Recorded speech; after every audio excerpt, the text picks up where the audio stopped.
morning, it's Greg here again with a final reveal of the Tamiya 135 scale King Tiger with Porsche turret, or a turret. I think they were both made by Krupp anyhow, so take your pick. Some people like calling it that, some people don't call it that. I've had a few people saying it's not a Porsche turret because they're both the same, made from the same manufacturer, so they're Krupp turrets. So there you go. So I shall bring it to the camera and we'll see how it goes. As you can see, it's completely finished now. A bit of foliage and a bit of camo net on the gun barrel. So everything works, just, all the gun barrel, the usual thing works. But the little bit of foliage is a little tree in my garden, and it seems to, even when you pick it, it seems to keep its colour. It really seems to keep its colour really well. So I thought, well, yeah, because a lot of these King Tigers were moving around, in the, on the D-Day landings and coming up to the front, because obviously the Allies had all the air power. They were moving by night, and if they had to move by day, they were full of camouflage to confuse the pilots, which I don't think works, but hey ho. So I shall bring it a little bit closer to the camera and we'll see where we're going. That's also the Edward, what you can see, it's got a bit of Zimmerit, and this is photo etch Zimmerit from Edward at 135 on his scale, and it went on superbly. It really did. It looks the business, I think. Anyhow, I think it was about £8, I think it was. So it wasn't expensive. I'd forgotten I had this because I was going to do my own Zimmerit with the paste, and I've got a Zimmerit tool, and I was just going through my bits and pieces, and I didn't realise I had that, so I used that first. That went on really well. Just used super glue to stick it down, and yeah, so one mistake I made, which I've cheated and covered up, was that on the little gun, on the machine gun mallet, just didn't quite get that right. So that's why I've disguised it a little bit. So, but apart from that, I'm very pleased with it. The tracks aren't from Tamiya. The ones that give it to me were rather. Let me just show you them. It's unusual for me because I usually don't mind the rubber tracks. And where have I put them? Well, they're not in there. Where have I put them then? Put them in here. I'll put them somewhere. Where have I put them? Well, they were flat and they were too flat, I can't find them. I don't know where I put them then. Another mystery. We'll be in the same place as Simon keeps losing his stash of stuff as well. I put it somewhere and I can never bloody find it again. But never mind. I say the tracks there. I just bought some cheap Hobby Boss ones. These. I just bought these. Ooh.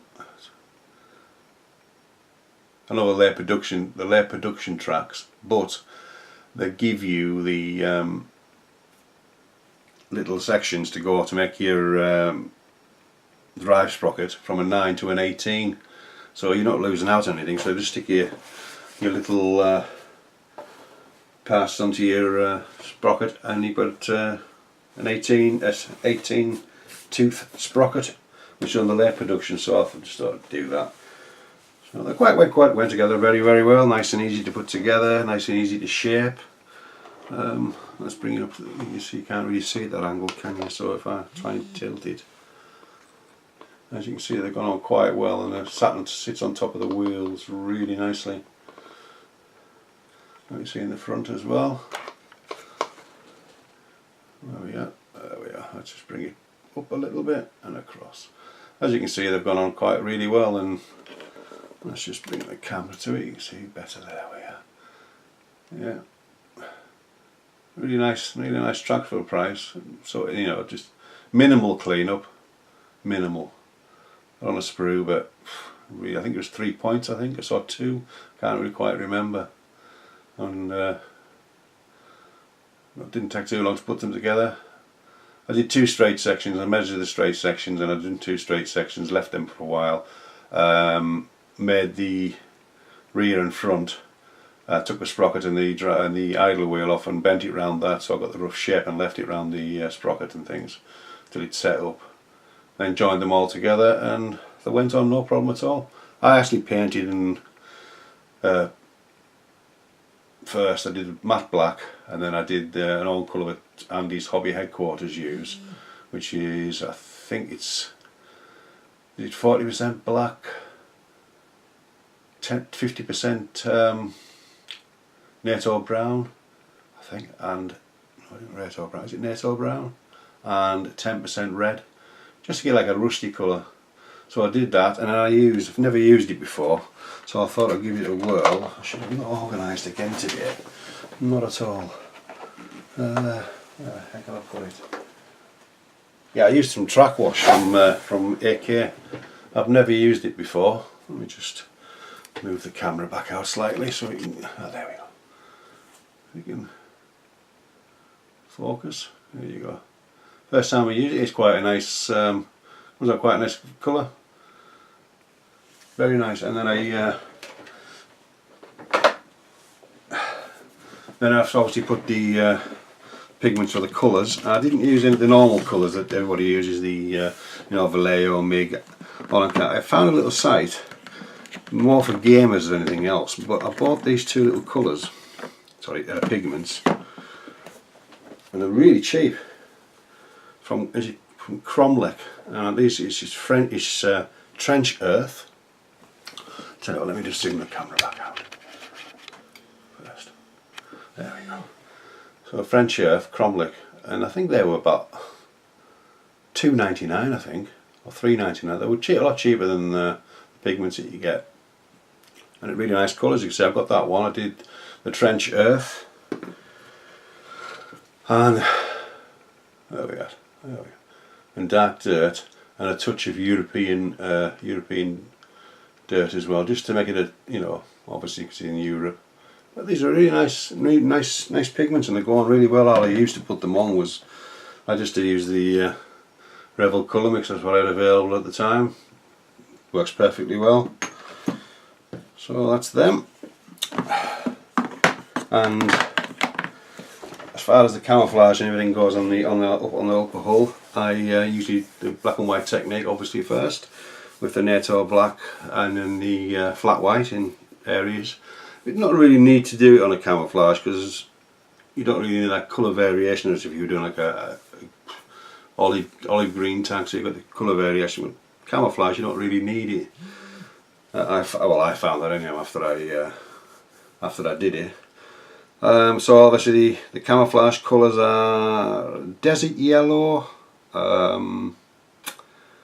NATO brown and NATO green. So obviously that was on. It sort of follows a certain pattern, but it isn't, historically correct obviously, but it's my variation of it, so which that went down really well. Let's see the back end of it again, so we can lift up to see the back end of it without everything falling off. Let's bring the light down to it a bit. Let's have a look. Let's see if it'll stay up there. Oops, sorry about that. Let's just lift this light up a little bit and turn this slightly, and then we might get a better view of its bottom. So, still a bit dark, isn't it? Let's have it. I'm afraid it's going to slip off. You can see it's got. There we go. Let's just. Doesn't want the. Oh yeah. It's just the normal rust, and obviously the usual bucket on the German tanks, and they're just the usual rust pigments on the back. On the exhaust, just topped off with a piece of a dusting of black pigment just on top of the exhaust pipes. It's a shame I can't really. Let me just see if I can bring this little light I have on here round. I might be able to use it from there, see it better. Have a look. Is that going to do it any better? Not really, is it? No, forget about that. But anyhow, that's what it is. The colours are fairly straightforward, nothing too elaborate on there. So, and then once it obviously dried, I used a wash, sorry, a filter, which is basically a wash really, for a tan for 3-tone camouflage, which is MIG, and that just, you know, dulls it down a bit. You know, obviously when you, sorry, I should have said all this. After I do the paint work, I put my decals on and then I spray it with a dull coat. Some people do it the other way, but I find it's just as easy to do with this. This way I've never had any problems with it.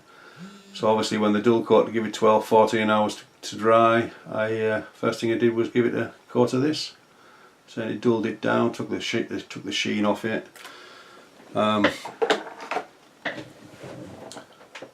So it went down really well, and I used a little brown, just a little touch of brown, a brown wash just to go over certain parts, just to make a bit of a variation in colour.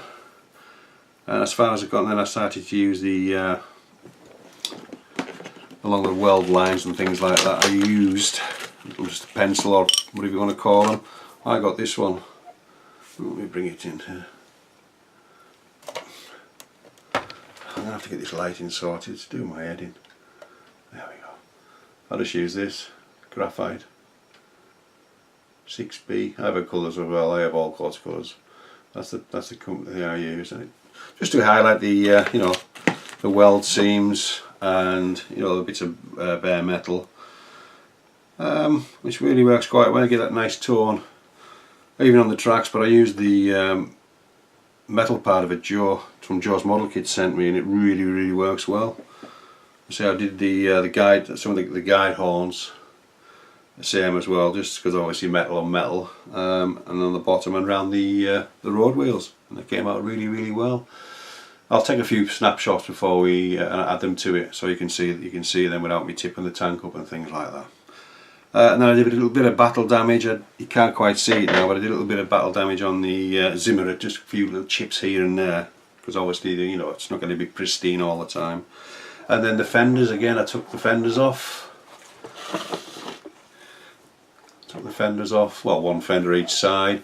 And I got somebody just, I was commenting on one of my builds, said, why don't you put a couple of little drill holes from where the fender came. I thought it's a great idea. So I've done that as well. There again, I'll take pictures at the end so you can see it more clearly. And I did the same on the other side, just taking one out again. Just the first time I've actually done anything like this, so it worked out quite well. And I damaged the front fender slightly on this side again. You can't really see in this angle. Let me just lift it slightly. Just a little damage on the front of it, and you can't quite see the wheels really. So I'll take some photographs of it. The only thing I haven't done with it is an aerial. I'm waiting for some guitar strings to arrive from bloody China. So there's no aerial on it yet. That'll be the last thing I do. So I'll do what John Moore, with the guitar strings. It really works quite well, and it stays there as well, so you're not going to knock them off. I can guarantee as soon as I put a stretch brew, I'll knock it off. I've been using the jeweler's wire, which is okay, but if you touch it, it bends, and you can never get it back to, excuse me, you never get it straight again.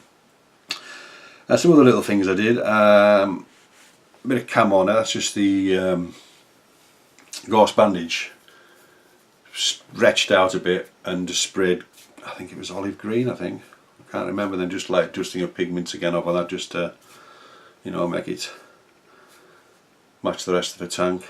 And the chain, which is just an old chain, I got it from Fog Models quite a bit ago now. I've got different sort of dimension. This is the thicker one, so I'm just saying to say that again. I saw a picture of a tiger with a toe chain. I thought, oh yeah, it adds a little bit of character to it as well. So I put one of them on. I used the burnishing thing to take the shine off, and then I weathered it slightly with, you know, Russian pigments, and then the bit of mud the same colour as the rest of the tank.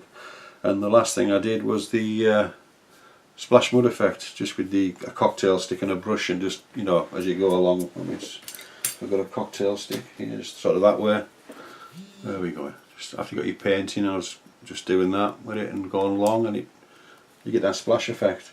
Which is the first time I've done that, and I enjoyed that. You see, it came out quite well as well. So all in all, I'm very happy with this. I think it's probably one of my best ones I've made so far. So my crew figures are getting a bit better as well. I don't want to tip it because it'll bloody slide off. But they're getting better. I'm getting better with my crew.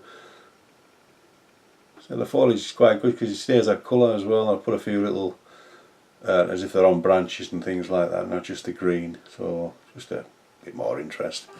And as far as the spare tracks are concerned, on the side of the I what did I use now?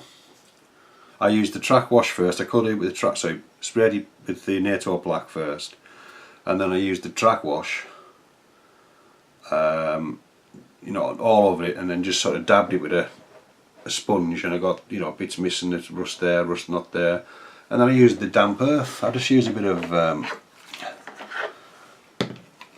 I used the damp earth on the bottom of the thing, but you can't really see because of the wheels. Just, you know, I did the variation of the mud from the top down to the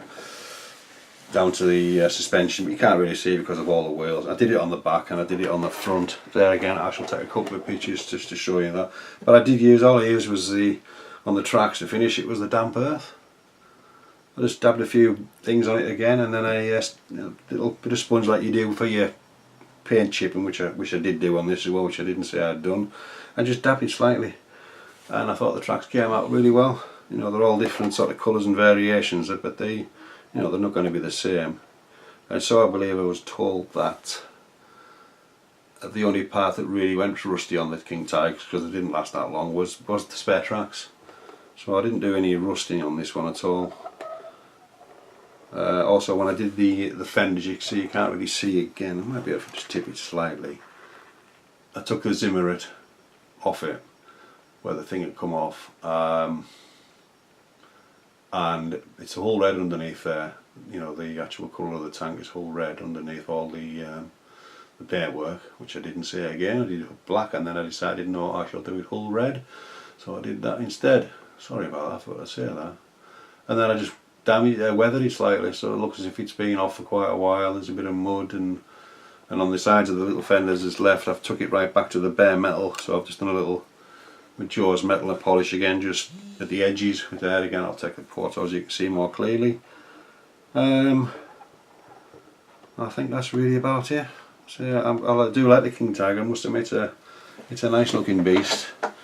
So I have the other one, with a Henschel turret, or just the other variant of it to make, so I'm looking forward to building that.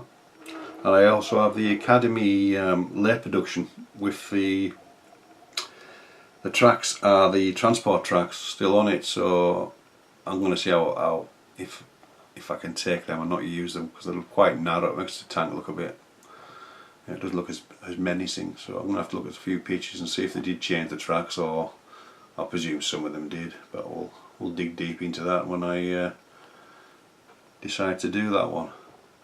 I say I picked that up for a reasonable price. I think it was £24 off eBay for the Academy late production King Tiger. A couple of nice figures. I've had a look through the box. In fact, I'll do a kit review of that next, actually, so you can see that. Probably, you know, there's a nice bit of plastic in there and there's little bits and pieces. So I think that's about it, really. So I must say, I'd like to thank you to my subscribers for subscribing to me and taking the time out of your day to watch the little video. So I'll put some photographs on the tag here on the very end, and we shall go from there. So this is Greg signing off, and we'll see you soon.